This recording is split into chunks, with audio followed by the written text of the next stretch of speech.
students, today we'll understand the hurdle rate and catch-up clause provisions.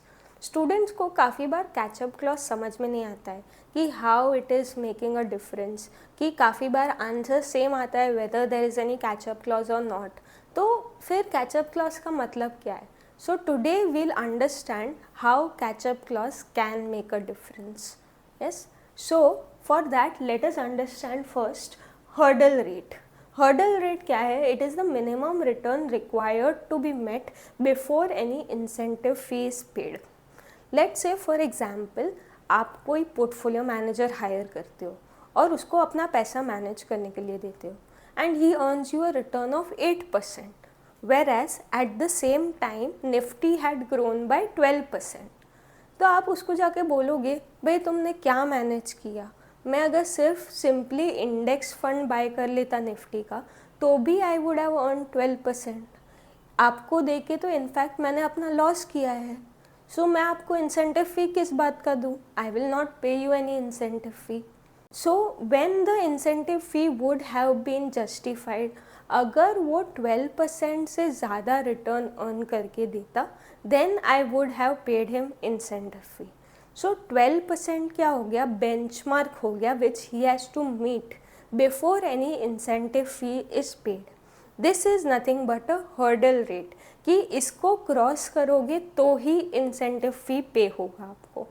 Yes, सो इसमें अभी दो type के हैं, hard hurdle and soft hurdle. 12% cross किया तो इंसेंटिव फ़ी पेबल तो है, बट कितने पे करना है? लेट्स से उसने आपको 15% रिटर्न अर्न करके दिया which is about 12%. So incentive fee pay करना है. Now you will have to see whether the hurdle rate is hard hurdle rate or soft hurdle rate. Hard hurdle rate है तो हमको सिर्फ एक्सेस पे करना है कि 12% के बियॉन्ड कितना अर्न किया है, 3%, तो उसी पे हम इंसेंटिव फी पे करेंगे. वेयर सॉफ्ट हर्डल रेट है उसमें हम पूरे पे करेंगे. 12% इज़ जस्ट अ क्राइटेरिया कि आपने क्रॉस किया है कि नहीं. अगर किया है तो पूरे पे करेंगे. सो इन आर एग्जाम्पल 15% पे इंसेंटिव फी पेबल होगा. That is the concept of hurdle rate. Now how is this applicable with catch up clause? Let us see that. Let's say हमारा एक फंड है जो 100 मिलियन से 120 मिलियन हुआ इन 1 ईयर. इसमें soft hurdle rate was 8% and incentive fee applicable was 20%. अभी fund ने कितना परफॉर्मेंस दिया है? 20%. और हर्डल रेट क्या था? सिर्फ 8%. So because your return is more than the hurdle rate, your incentive fee will be applicable. Yes, now कितने पे payable? Let's say you have only soft hurdle clause. तो सॉफ्ट हर्डल क्या बोलता है कि अगर क्राइटेरिया मीट किया है तो पूरे रिटर्न पे हमको इंसेंटिव फी पे करना है. सो इन आर एग्जाम्पल कि criteria has been met, yes, so पूरा परफॉर्मेंस कितना है? 20 मिलियन का प्रॉफिट है, उस पर 20% incentive fee, 4 million will be payable. And the LPs, that is limited partners, that is the investors, will get the remaining profit of 20 minus 4, 16 million. So if you have a simple soft hurdle rate provision, that is all the calculation that will happen. Now let's say if you have a catch up clause along with your soft hurdle rate, or you will see the term preferred return many places, कि soft hurdle को वो लोग preferred return भी बोलते हैं. So if you have catch up clause, अभी कैसे working होगा? catch up clause क्या करता है? वो ऑर्डर ऑफ पेमेंट चेंज कर देता है. Yes, so if you have 20 million profit which is 20%, which is more than your preferred return, so incentive fees payable. अभी कितने पे करना है, कैसे पे करना है? Because it is a soft hurdle, again 20 million पूरे प्रॉफिट पे हमको पे करना है, बट कैसे, कौन से ऑर्डर में पे करेंगे? सो कैचअप क्लॉज जब आता है तब जो इन्वेस्टर्स है वो बोलते हैं कि पहले हमारा 8% जो हमारा प्रेफर्ड रिटर्न है, जो हमारा मिनिमम रिक्वायर्ड रिटर्न है, पहले वो हमको दे दो. देन रिमेनिंग प्रॉफिट्स में से अपना इंसेंटिव फी लेना. सो फर्स्ट 8 मिलियन कैसे आया? 100 का 8% उनको चाहिए था, 8% performance. So 8 million first will go to the limited partners, that is the investors. Then GP is allowed to catch up to the LPs कि तुमने अपना 8 मिलियन ले लिया, अभी मेरी बारी, मेरे को पहले अभी इंसेंटिव फी पे करो. तो कितना पे होगा? अभी 8 मिलियन LPs लेके गए हैं और उनका शेयर कितना है प्रॉफिट्स पे? 80%. सो 20% जो GP का शेयर है उसके हिसाब से उसको कितना मिलना चाहिए था? 2 million. So next 2 million will be taken by GP. Then any remaining profits after that will be shared by LP and GP in their ratio of 80% and 20%. So 10 million बाकी है. 8 + 2 पहले 10 डिस्ट्रीब्यूट हो गया. 8 मिलियन LPs लेके गए, 2 million GP लेके गए. तो 10 million already distributed.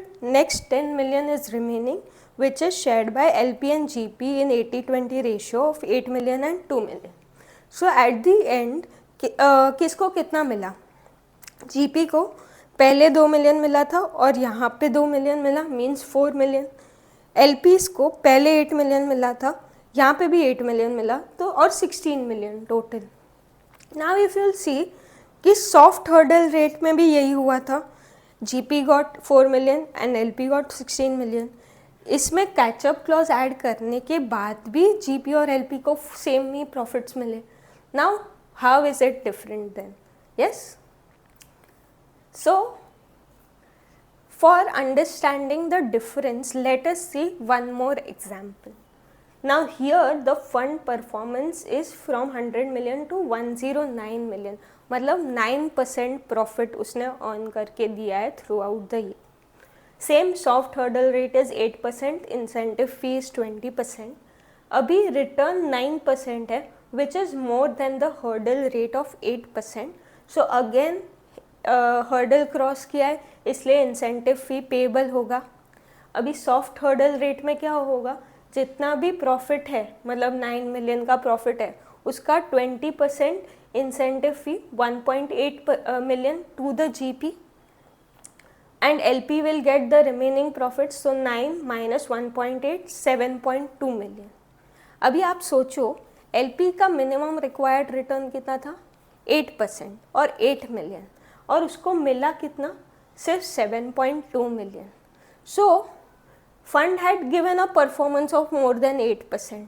सो उन्होंने बोला ओके तुम अपना इंसेंटिव फी ले लो, बट तुम्हारे इंसेंटिव फी के वजह से मुझे मेरा मिनिमम रिक्वायर्ड रिटर्न तो मिला ही नहीं. So they got a catch up clause provision. Now how does that work? Catch up clause में हमने क्या बोला कि पहले हम हमारा मिनिमम रिटर्न लेके जाएंगे. So first 8 million that is 100 का 8%, 8 million is taken by the LPs. Now GP बोलेगा तुमने अपना मिनिमम रिटर्न ले लिया, अभी मुझे मेरा फ़ी पे करो. So he is allowed to catch up to the LP. So 8 million अगर 80% है उनका शेयर और वो लोग 8 मिलियन लेके गए हैं, तो 20% मेरा फ़ी है, तो कितना मिलना चाहिए? 2 मिलियन मिलना चाहिए. तो I can take 2 million, but fund में प्रॉफिट से कितना अवेलेबल है?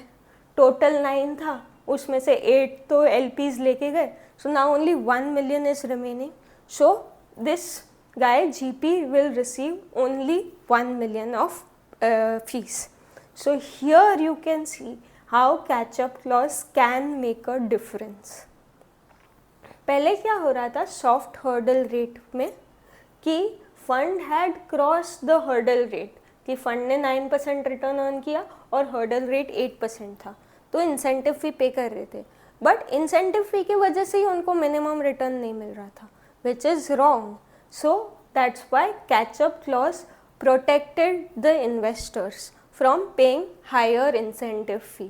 तो उन्होंने अपना पहले 8 मिलियन ले लिया और फिर सिर्फ 1 मिलियन GP को मिला. So I hope you are able to understand how catch-up clause is making a difference. Okay, so if you see कि फर्स्ट एग्जाम्पल में जीपी और एलपी को सेम प्रपोर्शन में ही मिला whether there was a catch up clause और not, but second वाले में इट क्रिएटेड अ डिफरेंस। तो एक्चुअली कैचअप क्लॉज कब डिफरेंस क्रिएट करता है? Okay, like if you see 8% के नीचे फंड का परफॉर्मेंस होता तो सॉफ्ट हर्डल हो या कैचअप क्लॉज हो, no incentive fee would have been payable because funds performance has not crossed the hurdle rate. Yes, अभी 20 मिलियन जब था तब तो दोनों में सेम था, तो ये कौन सा एक ब्रेक इवन पॉइंट है जिसके बियॉन्ड दोनों को सेम मिलेगा? Yes, so you can see in our example, ये 8 मिलियन जब वो लेके जा रहा था विच वॉज 80%, तो 20% उसका 2 मिलियन हो रहा था, मतलब 10 मिलियन अगर प्रॉफिट्स है तो कैचअप क्लॉज हो या ना हो दोनों को सेम प्रपोर्शन मिलेगा। बट अगर 10 मिलियन से कम प्रॉफिट है तो catch up clause will create a difference. So 8 to 10 million का जो बीच का गैप है, okay, where your profits have exceeded 8 million, which is the minimum return required, and it is below 10 million. So that time catch up clause can create difference. 10 million के beyond profits है तो catch up clause हो या ना हो दोनों में same incentive fee pay होगा. Yes. So I hope you were able to understand the catch-up clause. If you have any doubts, you can mention it in the comment section.